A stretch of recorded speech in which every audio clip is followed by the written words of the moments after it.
69,000 शिक्षक भर्ती मामले को लेकर हाईकोर्ट के आदेश के बाद हजारों शिक्षकों का भविष्य अधर में लटक गया है। कोर्ट ने 3 महीने में नई मेरिट लिस्ट जारी करने के आदेश दिए हैं, जिसके बाद कई तरह के कयास लगाए जा रहे हैं। ओबीसी अभ्यर्थियों की मांग है कि अनारक्षित श्रेणी के अभ्यर्थियों के समायोजन की सूरत में हाईकोर्ट में रिट करने वाले लगभग 4,000 ओबीसी अभ्यर्थियों को नियुक्ति पत्र मिले, नहीं तो अनारक्षित वर्ग के समायोजन का विरोध करेंगे। दरअसल हाईकोर्ट के आदेश के बाद उन शिक्षकों को लेकर आशंका बढ़ गई है जो पिछले 4-5 सालों से नौकरी कर रहे हैं। ऐसे में माना जा रहा है कि अनारक्षित वर्ग के अभ्यर्थी इस आदेश के बाद सुप्रीम कोर्ट का रुख कर सकते हैं। इस बीच इस मुद्दे को लेकर जमकर सियासत भी देखने को मिल रही है। सपा बसपा समेत तमाम विरोधी दल इस मुद्दे पर योगी सरकार पर हमलावर हैं। समाजवादी पार्टी ने कोर्ट के आदेश के बाद भी नई मेरिट लिस्ट के लिए 3 महीने का समय मांगने पर भी सवाल खड़े किए हैं। 69,000 शिक्षक भर्ती प्रक्रिया में नौकरी पा चुके शिक्षक भी सरकार से संवैधानिक संरक्षण और नई मेरिट सूची नहीं जारी करने की मांग कर रहे हैं। एक दिन की छुट्टी लेकर हजारों की संख्या में शिक्षकों ने धरना प्रदर्शन भी किया। इनकी मांग है कि सरकार हाईकोर्ट के आदेश का पालन करने से पहले सभी पक्षों को अच्छे से देख ले और नौकरी पा चुके किसी एक भी शिक्षक का अहित न हो। शिक्षकों का कहना है कि हम योग्य हैं, हम 75 गुणांक पाए हैं, सभी मेरिट से नौकरी पाए हैं और अगर सरकार नई मेरिट सूची बनाती है तो उनकी नौकरी जा सकती है। ऐसे में उनके सामने जीने मरने का संकट खड़ा हो जाएगा। कई शिक्षकों के पास कार, हाउस लोन चल रहे हैं। अगर नौकरी जाती है तो इसके लिए कौन जिम्मेदार होगा? 69,000 शिक्षक भर्ती को लेकर लगातार तरह तरह की बातें हो रही है। इसमें ऐसी भी निकल कर चीजें आई हैं कि जो चयनित लोग थे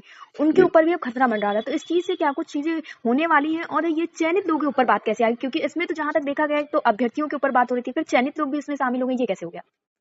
मैम, इसमें समस्या ये हुई कि चयनित अभ्यर्थियों के खिलाफ एक माहौल बनाने का प्रयास किया गया है कि ये गलत रूप से जो है विभाग में कार्यरत हो गए हैं। सरकार के द्वारा पता नहीं किस दबाव के कारण अब तक चयनित अभ्यर्थियों के लिए कोई कार्य योजना स्पष्ट नहीं की गई है कि चयनित अभ्यर्थियों को किस प्रकार से सुरक्षित किया जाएगा। पहली बात तो ये हो गई। दूसरी बात यह है, चयनित अभ्यर्थियों का चयन सरकार ने अपने मानकों पर किया है, तो सबसे पहले जिम्मेदारी शासन और सरकार की बनती है कि वो चयनित अभ्यर्थियों का बचाव करे, क्योंकि उन्हीं का मानक था, उन्हीं के तैयार किए हुए सारे नियम कानून थे और चयन भी उन्हीं के द्वारा नियुक्त अधिकारियों ने किया है। तो सबसे पहले तो चयनितों का बचाव सरकार को करना चाहिए, लेकिन सरकार चयनितों के बचाव के लिए आगे नहीं आ रही है। इसलिए बाकी सब दबाव के सम्मुख समस्त चयनितों को एकजुट होकर के अपने बचाव की गुहार शासन, सत्ता और अधिकारियों से लगानी पड़ रही है। जी शिवेन जी, ऐसा भी देखा गया था कि जब ये मामला आया था तो आप लोगों ने परियोजना भवन पे घेराव भी किया था, तो वहां पे क्या कुछ चीजें निकलकर सामने आई थी? क्या किसी अधिकारी से कोई बातचीत हुई थी? आप लोगों को कोई आश्वासन मिला था या फिर कुछ चीजें साफ तौर पर बताई गई थी या फिर नहीं?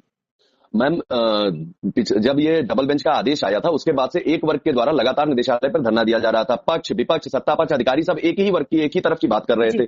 इससे हताश होकर के चयनित अभ्यर्थियों ने एकजुट होकर के राज्य शैक्षिक अनुसंधान परिषद के समक्ष अपना जो है महानिवेदन प्रस्तुत किया कि हम चयनित हैं, शासन कह रहा है कि हमारा अहित नहीं होगा। ऐसी स्थिति में शासन हमको कार्य योजना स्पष्ट करे कि किस प्रकार से वो हमारा बचाव करेगा।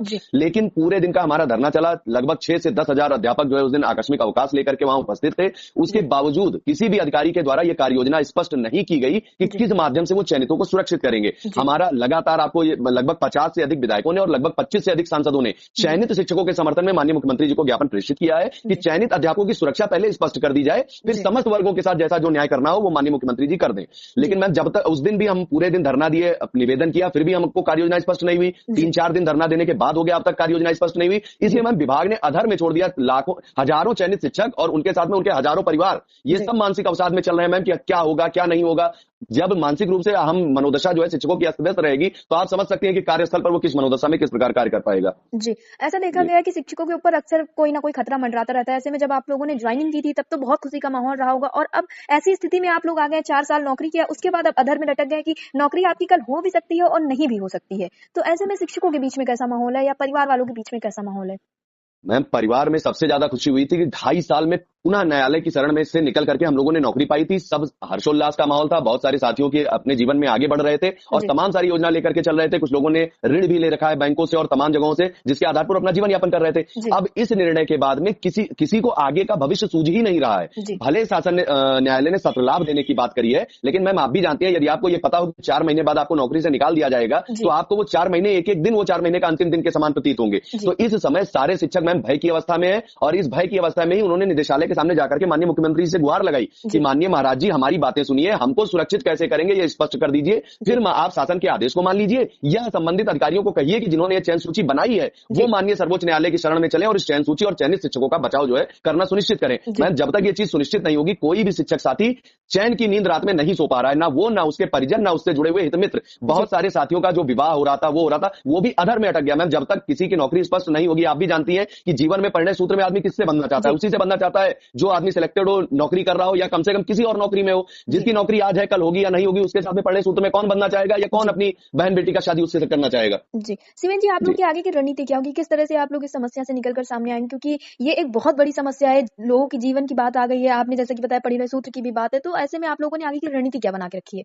मैम हम अपनी रणनीति पर दोनों स्तर पर कार्य कर रहे हैं। हम विधायकों, जनप्रतिनिधियों और जितने जनप्रतिनिधि हैं, पक्ष विपक्ष, सबसे निवेदन कर रहे हैं कि वो शासन से निवेदन करें और चयनित शिक्षकों के बचाव की कार्य योजना स्पष्ट कराएं। हमारी पहली रणनीति है। दूसरी रणनीति मैम ये है कि हम जितने चयनित शिक्षक हैं आपस में बात करके, वार्ता करके, अगर शासन के द्वारा कार्य योजना स्पष्ट नहीं की जाती है तो चयनित शिक्षक माननीय सर्वोच्च न्यायालय की शरण लेने को बाध्य हो जाएंगे। और हमारे पास जब सरकार अगर कोई विकल्प नहीं छोड़ेगी तो हम जो है माननीय सर्वोच्च न्यायालय की चयनित शिक्षक शरण लेंगे और माननीय सर्वोच्च न्यायालय से गुहार लगाएंगे कि आपके आदेश के क्रम में हम सबको नौकरी ली थी, चयन सूची क्या बनी, कैसे बनी, वो सरकार आकर के स्पष्ट करे। लेकिन जो चयनित शिक्षक है उनको यथास्थिति 67,867 और प्लस 6696 इन चयनित शिक्षकों को उनके जगह पर नौकरी करने दिया जाए। बाकी यदि कोई विसंगति हुई है तो विसंगति उत्पन्न करने वाले अधिकारी वैकल्पिक मार्ग सुझाएं कि उन साथियों को किस प्रकार से न्याय मिलेगा।